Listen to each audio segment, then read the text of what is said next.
Good morning. Man, that sun is bright today.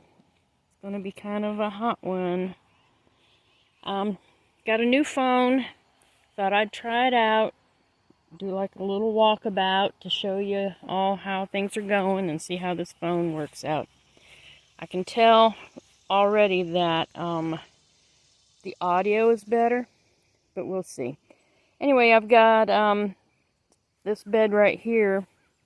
It's got some lemon basil and Armenian cucumber right here.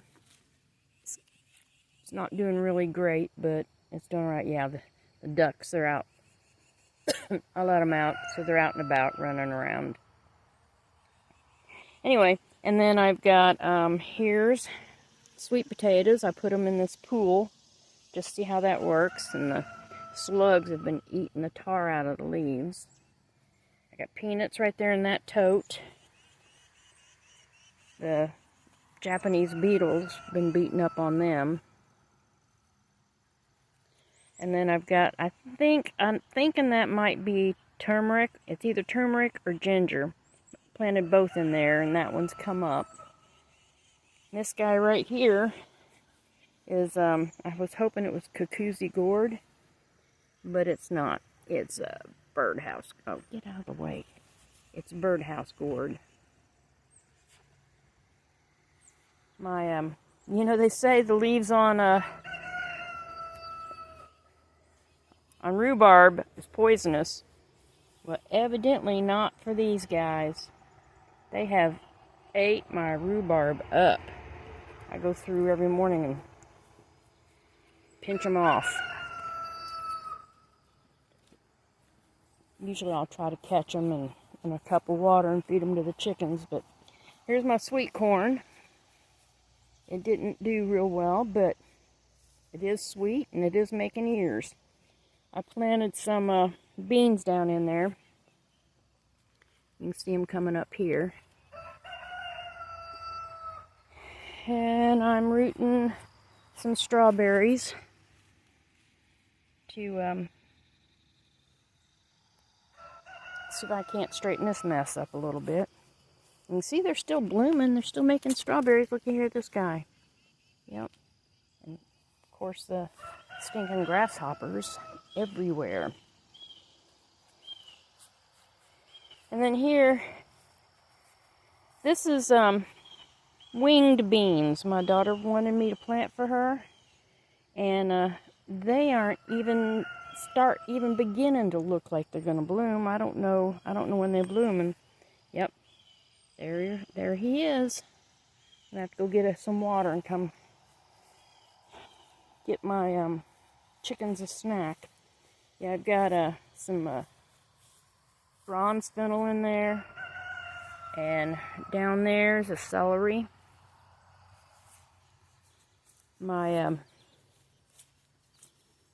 hazelnuts are putting on big time. I mean, I've got hazelnuts everywhere. They're just, so I'm going to have a pretty good crop of hazelnuts this year. I have to prune that guy, though. He needs pruned so I can actually see the nuts in there. I've got another one up there. And I got some fennel going to seed, and I've been reworking my garden a little bit. Getting some fall things put in. I planted, what did I plant there? I'm thinking I might have planted mustard in there. I've got carrots right here that I just put in.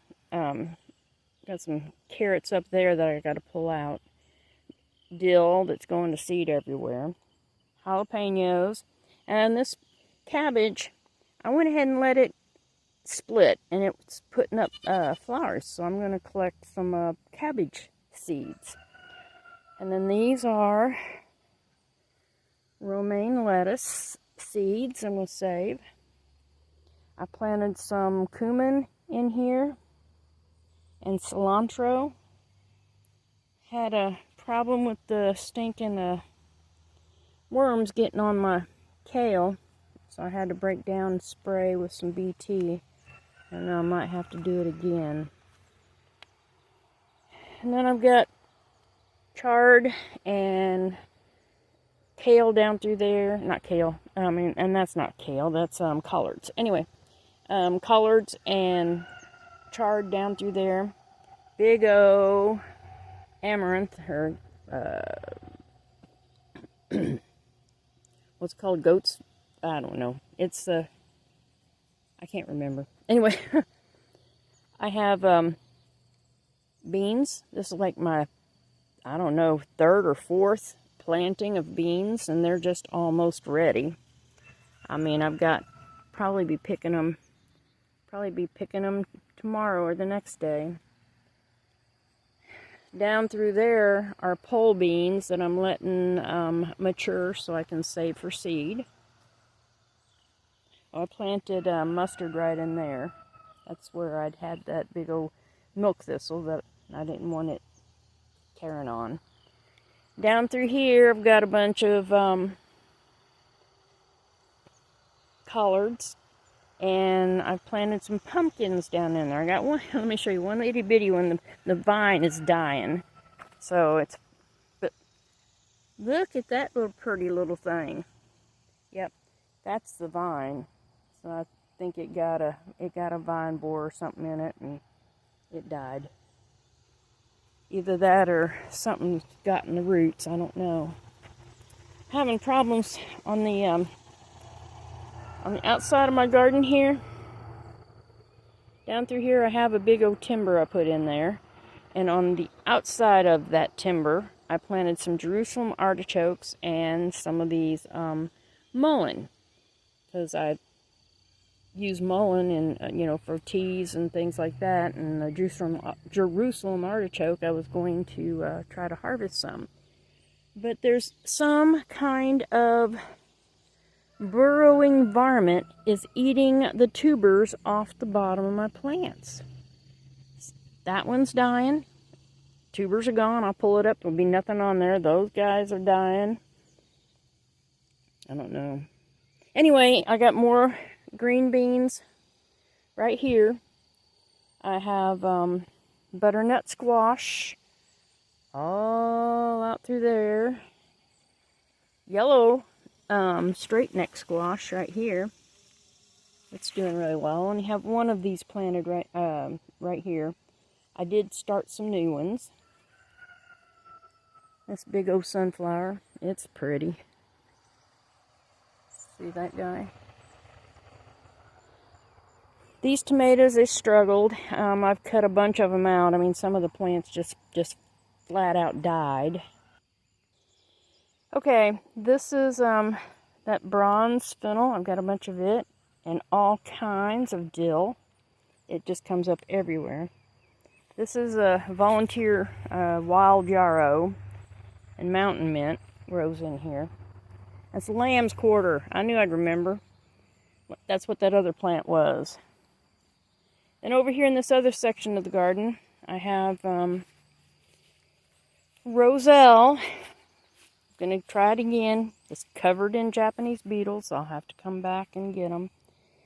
Anyway, I'm trying it again. This is the third year I've tried to get roselle to produce. And last year it was just beginning to put on flower buds, and we got a frost. They're frost sensitive, so, and they won't put on buds until the day length is a certain length. Oh my gosh, they're everywhere. Yep. Okra down through there. Sweet potatoes down through there. This is glass gem corn up here. I just planted corn everywhere because I'm going to try and have enough for my goats this winter, which would be awesome. I've got some pumpkins planted in there amongst that corn, and of course, look at here, they're coming out here everywhere. I think they're pumpkins. I don't see any. Well, I'm pretty sure they're pumpkins. Anyway, these tomatoes, I mean, I've got, like I said, I got dill everywhere. These tomatoes sprouted in my compost pile. So I figured if they wanted to grow that bad, I'd let them. But look at this big guy. I don't know what kind of tomato it is, but look at that. I mean, it's bigger than my hand. So, once I see what it is, I'll be probably be saving. As a matter of fact, I will definitely be saving the seeds from it. I need to come out and pick some tomatoes, it looks like. Oh, let me get over here. Oh, the okra I have Long Pod and Star of David, and then I started some later ones so I can have like a succession right here. These are Clemson Spineless or whatever it's called. Anyway, I have a bunch of viney things running around everywhere. These I'm going to save for seed. I'm letting them mature. Started another little patch of corn right here. Saving those for seed. This is my pepper row. I have chili peppers. Jalapeno peppers. And sweet Marconi peppers. And then over here, I had a tarp sitting on this most of the summer, spring to summer. I pulled it up and worked this up, and I planted buckwheat and chia.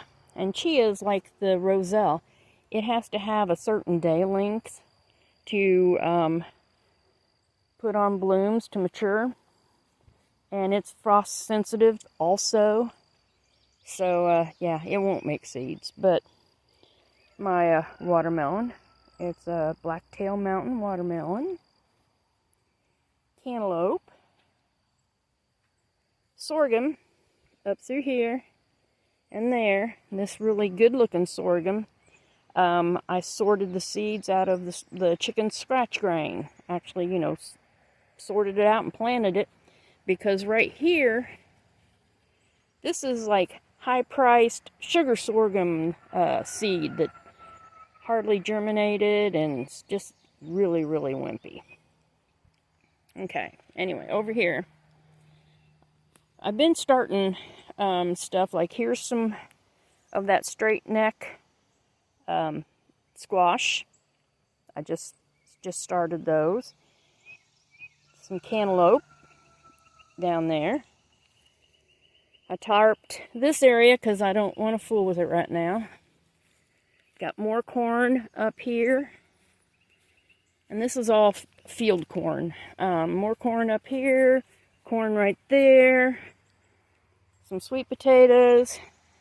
This is butternut squash right here. It's putting on little butternuts. And then all of this corn right here. It's really doing pretty well. I was concerned because it started tasseling before it even got much height, but then all of a sudden it jumped right up there. I planted some cushaw in amongst it. Over here I've got some more. Now down through here I kind of spread them out.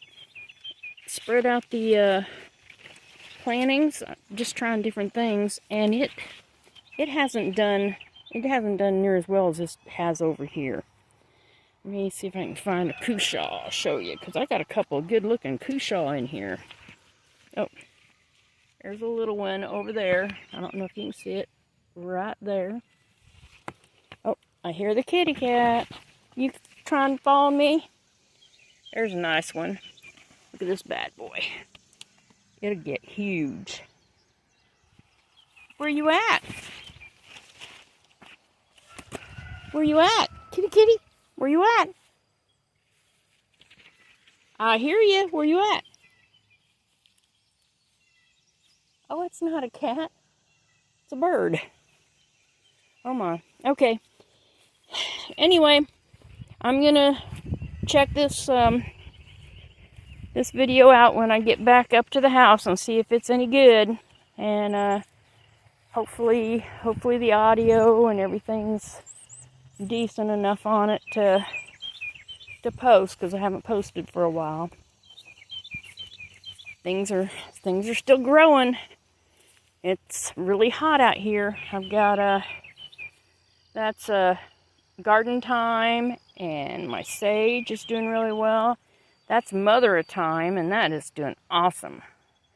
My blueberries are done fruiting. I'll be trying to figure out how to trim them, as well as my hazelnut. And then that raspberry right there, I've been trying to domesticate it.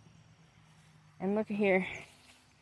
These are oxeye daisies. That right there is balloon flower. It's also called polycodone something or other.